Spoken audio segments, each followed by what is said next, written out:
Welcome back to Shilpa's vlog. ನಾನು ಇವತ್ತು ಹೇಳ್ಕೊಡ್ತಿರೋದು ನೋಡಿದ್ರೆ ಗೊತ್ತಾಗ್ತಿದೆಯಲ್ಲ, ಮೂಲಂಗಿ ಸೊಪ್ಪಿನ ಪಲ್ಯ. ತುಂಬಾ ಒಳ್ಳೆಯದು. ಇದನ್ನು ಎಷ್ಟೊಂದು ಜನ ಬಿಸಾಕ್ತಾರೆ ವೇಸ್ಟು ಅಂತ. ಇದನ್ನು ಒಂದು ಸಲ ಮಾಡ್ಕೊತೀನಿ, ನೀವೇ ಪದೇ ಪದೇ ಮಾಡ್ಕೊತೀರ. ಇದಕ್ಕೆ ಬೇಕಾಗಿರೋ ಇಂಗ್ರೀಡಿಯೆಂಟ್ಸ್ ನೋಡಿದ್ರಲ್ಲ. ಈಗ ಒಗ್ಗರಣೆ ಹಾಕೋಣ. 1-2 ಸ್ಪೂನ್ ಎಣ್ಣೆ, ಒಂದು ಅರ್ಧ ಸ್ಪೂನ್ ಸಾಸಿವೆ, ಅರ್ಧ ಸ್ಪೂನ್ ಜೀರಿಗೆ ಹಾಕಿ ಸ್ವಲ್ಪ ಚಿಟಪಟ ಅಂತಿದ್ದಂಗೆ ಸ್ವಲ್ಪ ಕರಿಬೇವು ಹಾಕಿ ಅದು ಫ್ರೈ ಆದ ತಕ್ಷಣ ಒಂದು ಸ್ವಲ್ಪ ಕಡಲೆಬೇಳೆನಾದರೂ ಹಾಕ್ಕೋಬೋದು, ನೀವು ಸ್ವಲ್ಪ ಉದ್ದಿನಬೇಳೆನೂ ಹಾಕ್ಕೋಬೋದು. ಹಾಕಿ ಅದೊಂದು ಸ್ವಲ್ಪ ಫ್ರೈ ಆಗಲಿ. ಆಮೇಲೆ 1-2 ಬೆಳ್ಳುಳ್ಳಿನ ಸಿಪ್ಪೆ ತೆಗೆದು ಸಣ್ಣ ಸಣ್ಣದಾಗಿ ಹೆಚ್ಚಿಟ್ಕೊಳ್ಳಿ. ಸೊಪ್ಪಿನ ಜೊತೆ ಬಾಯಿಸಿಬೇಕಾದ್ರೆ ತುಂಬ ಚೆನ್ನಾಗಿ ಬರುತ್ತೆ. ಫ್ರೈ ಆದಮೇಲೆ 2 ಒಣಮೆಣ್ಸಿನ್ಕಾಯಿನ ಮುರಿದು ಹಾಕ್ಕೊಳ್ಳಿ ಚಿಕ್ಕ ಚಿಕ್ಕದಾಗಿ. ಅದು ಫ್ರೈ ಆಗಲಿ ಸ್ವಲ್ಪ. ಇದಾದಮೇಲೆ ಹೆಚ್ಚಿಟ್ಕೊಂಡಿರೋಂಥ 2 ಈರುಳ್ಳಿನ ಹಾಕ್ಕೊಳ್ಳಿ. ಇದಕ್ಕೆ ಈರುಳ್ಳಿ ಸ್ವಲ್ಪ ಜಾಸ್ತಿ ಇರಲಿ, ಬಾಯಲ್ಲಿ ತಿನ್ನಬೇಕಾದ್ರೆ ಕ್ರಂಚಿಯಾಗಿ ಟೇಸ್ಟು ಚೆನ್ನಾಗಿ ಬರುತ್ತೆ.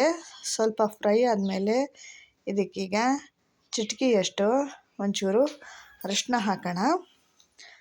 ಫ್ರೆಂಡ್ಸ್, ಇದು ತುಂಬಾ ಚೆನ್ನಾಗಿರುತ್ತೆ ಅನ್ನದ ಜೊತೆಗೆ, ಸೈಡ್ ಡಿಶ್ ಚಪಾತಿಗೆ. ಒಂದು ಸಲ ನೀವು ಟ್ರೈ ಮಾಡಿ ಹೇಗೆ ಬಂದಿದೆ ಅಂತ ಕಮೆಂಟ್ ಮಾಡಿ ಹೇಳೋದನ್ನು ಮರಿಬೇಡಿ.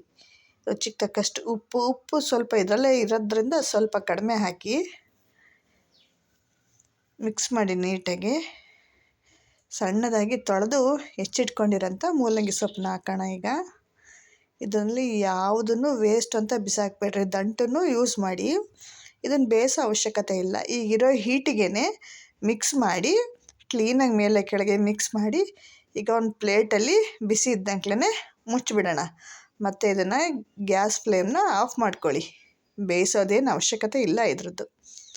ಹಾಗೆ ತಿನ್ನಿ, ತುಂಬಾ ಚೆನ್ನಾಗಿರುತ್ತೆ. ನೀವೂ ಮತ್ತೆ ಇಷ್ಟಪಟ್ಟು ಮಾಡ್ಕೊಂಡು ತಿಂತೀರ. ಎಲ್ಲಿ ಮೂಲಂಗಿ ಸೊಪ್ಪು ಸಿಕ್ಕರೂ ಬಿಡಬೇಡಿ ಫ್ರೆಂಡ್ಸ್, ತುಂಬಾ ಹೆಲ್ತಿಗೆ ಒಳ್ಳೆಯದು. ಲಾಸ್ಟಿಗೆ ಇದಕ್ಕೆ ಕೊಬ್ಬರಿ ಹಾಕಿ ಮಿಕ್ಸ್ ಮಾಡಿದ್ರೆ ಸೂಪರಾಗಿರುತ್ತೆ, ಅಲ್ಟಿಮೇಟ್ ಟೇಸ್ಟ್. ನೀವು ಕೂಡ ಈ ವಿಡಿಯೋ ಇಷ್ಟ ಆದರೆ ಸಬ್ಸ್ಕ್ರೈಬ್ ಮಾಡಿ, ಲೈಕ್ ಮಾಡಿ, ಶೇರ್ ಮಾಡಿ, ಮತ್ತು ಹೇಗೆ ಬಂದಿದೆ ಅಂತ ಕಮೆಂಟ್ ಮಾಡಿ ಹೇಳೋದನ್ನು ಮರಿಬೇಡಿ. ಓಕೆ, ನೋಡಿ ಎಷ್ಟು ಸಕ್ಕತ್ತಾಗಿ ಬಂದಿದೆ ಅಲ್ವಾ? ವಿಡಿಯೋ ನೋಡಿದ್ದಕ್ಕೆ ಥ್ಯಾಂಕ್ ಯು.